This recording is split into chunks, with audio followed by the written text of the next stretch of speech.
Hey everybody, it's Paige Evans and I have a quick and easy process video to share with you today featuring one of my floral frame cut files. So first you need to subscribe to my newsletters in order to get these free cut files that I send out about monthly.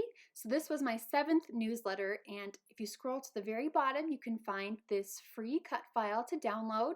So click on download the free cut file. It will take you to a Dropbox folder, and then at the top where it says open, click on download. So it downloads the zip file. I don't think you can download the individual files. You need to download the entire zip folder. So open up the zip folder, and depending on what machine you use, you grab the file you need. I have the Silhouette Cameo, so I double clicked on the .studio 3 file, and it opens up and it's ready to be cut.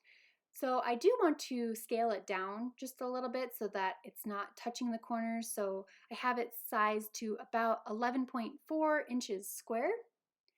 And then I am centering it on the document and clicking send. So I want to change the settings to a ratchet blade. I prefer the ratchet blade so that I can control the depth of the blade. I have the depth set to 3, cardstock, textured heavy, a speed of 1, and you can see it's going to take about 71 minutes for this very intricate cut file to cut.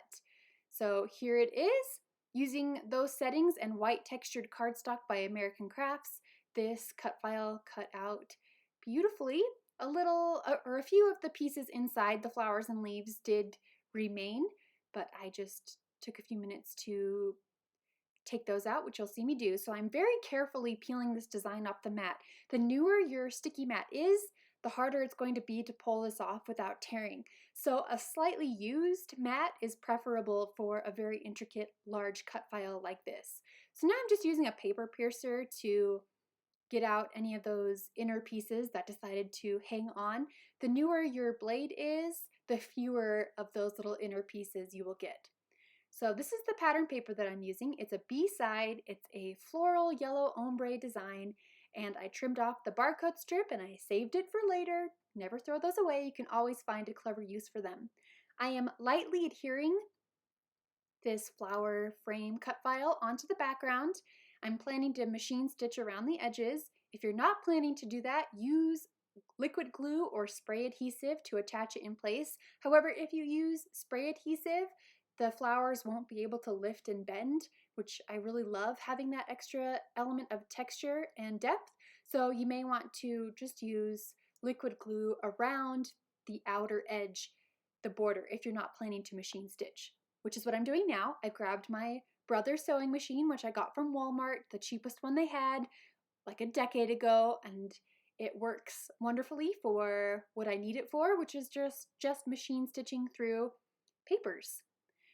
So I did a basic running stitch around, and that attached this floral frame in place permanently.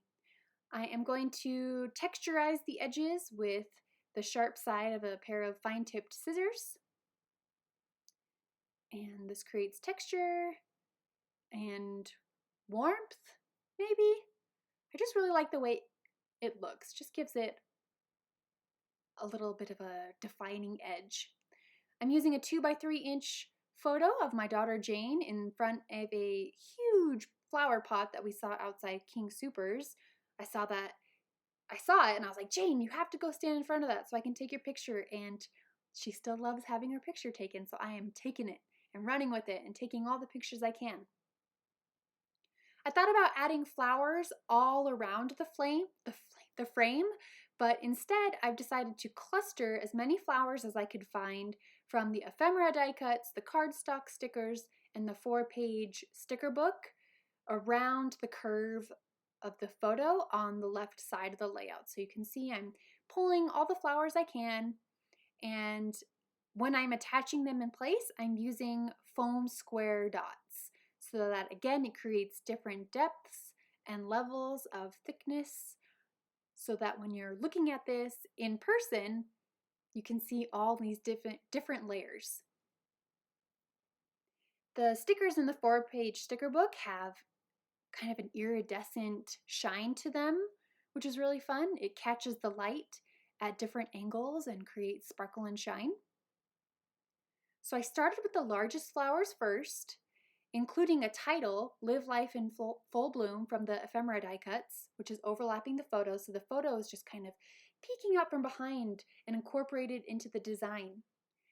And now I'm coming in with jewel stickers, and these just add little pops of color and shine again, since we've got some other shiny elements. Want to emphasize that with these jewels, and I'm trying to place them in the centers of the flowers. There's the round centers, so it just emphasizes that because these jewel stickers are round.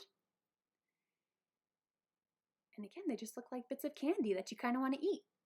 I trimmed off this scalloped edge from one of the cards in the ephemera die cuts, and I'm using the pop dots again to adhere it in place.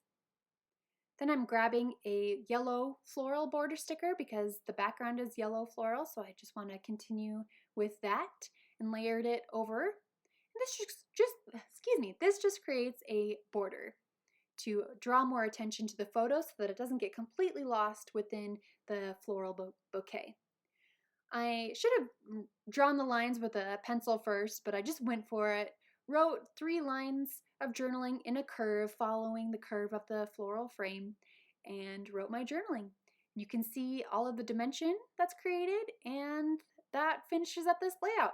Quick and easy with the help of a floral cut file, so make sure you are subscribed to my newsletter so you can get the free cut files to use on your scrapbook pages. Thank you so much for watching, and I will see you again soon.